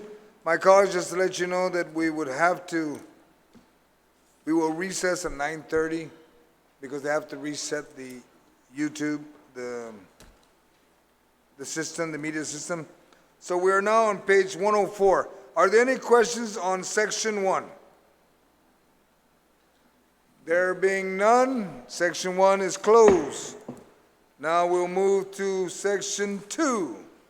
Section 2, page 106. Are there any questions for page 106? Anything on page 106? There being none, page 106, Section 2 is closed. We are now on page 107, Section 3. Disability Supplemental Annuity Addition. Are there any questions? Vice Speaker, you have a question, ma'am, for Section 3. Yes, Mr. Chair, but I just want to make sure my amendments are in place. Moving a little bit too fast. Would you like a recess to adjust your, because I have just as many documents to make sure. I have an amendment for page 112, so I'm just trying to track 112. which section that is on. Okay. We're at 107.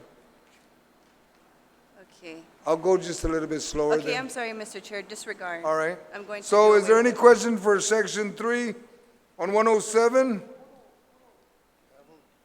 There are none. We are now on Section 4, 108, Retiree Supplemental Annuity Edition. Are there any questions? None. We are now on Section 5, page 109, Appropriation for Cost of Living, COLA. Are there any questions for the COLA? There being none, Section 5 is closed. We are now on Section 6, page 110, Retiree Medical Dental Life Insurance Expenses appropriated to the Government of Guam Retirement Fund. Are there any questions? There are no questions. We are now on Section 7, Appropriation for Tejan Lease. Are there any questions?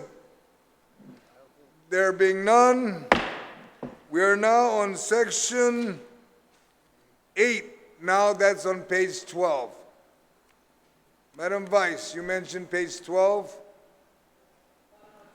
Page 112. Disregard, Mr. Chair. I'm not going to do that amendment. All right, Thank you. Section 8, are there any questions?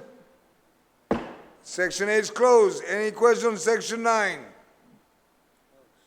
Any questions on Section 10? Any questions on Section 11, page 112? None. We are done with miscellaneous, what's it? Appropriation.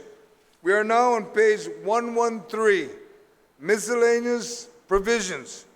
Section 1, are there any questions on Section 1? None. Section 2. Yes, ma'am. Senator Therese. Oh, yeah, we'll get this shit done tomorrow. Mr. Chair, my office helped me prepare a slew of amendments for the next few sections. They're all the same amendment in every section, but just for the different agencies. And the amendment is to strike out a line in the law that says any employee hired, all these sections talk about the temporary employment of retired corrections officers, retired police officers, retired customs, and retired revenue tax employees. So,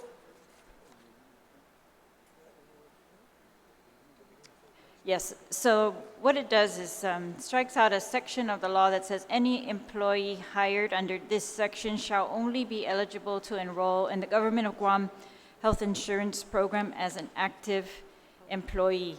But I have to admit, Mr. Chair, what I'm really trying to get this done for is DOE employees, because they're the one it affects when they end them at the end of their their school year.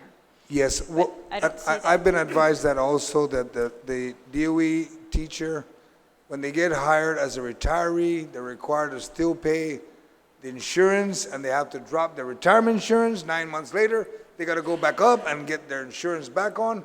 And unfortunately, when DOE has to get them on insurance, it costs DOE more money. And we're trying to reduce DOE's expenditure. So you want to take a quick recess so we can adjust that? I don't really want to do these amendments because it doesn't affect what I want it to affect. Correct. And it might not be as crucial for these other agencies as it is for DOE. So, sorry, Mr. Chair, that's beyond me right now. So I'm just going to withdraw those amendments. All right. But if anyone knows how to do the one for DOE because it's not listed in this budget, what do they do, Mr. Chair? I don't know. Why don't we, when we take a recess so we can... Or if we could just bookmark that for another, further on at the end of this chapter, like tomorrow. Just to see how we can address DOE. My colleagues, we only have about 32 or 31 pages left. We need to close this up by tomorrow. Okay? So the only reason why I'm not trying to, I would love to move this fast, or not fast, but move it as efficiently as possible, is that I am concerned also with the Department of Education, the retired teachers. And I don't see it here. Is there anything there in education? Yeah, they're... Authorization allow them to be hired? Where's DOE?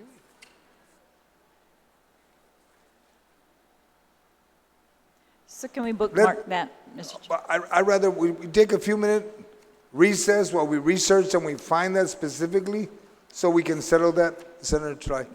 Thank you.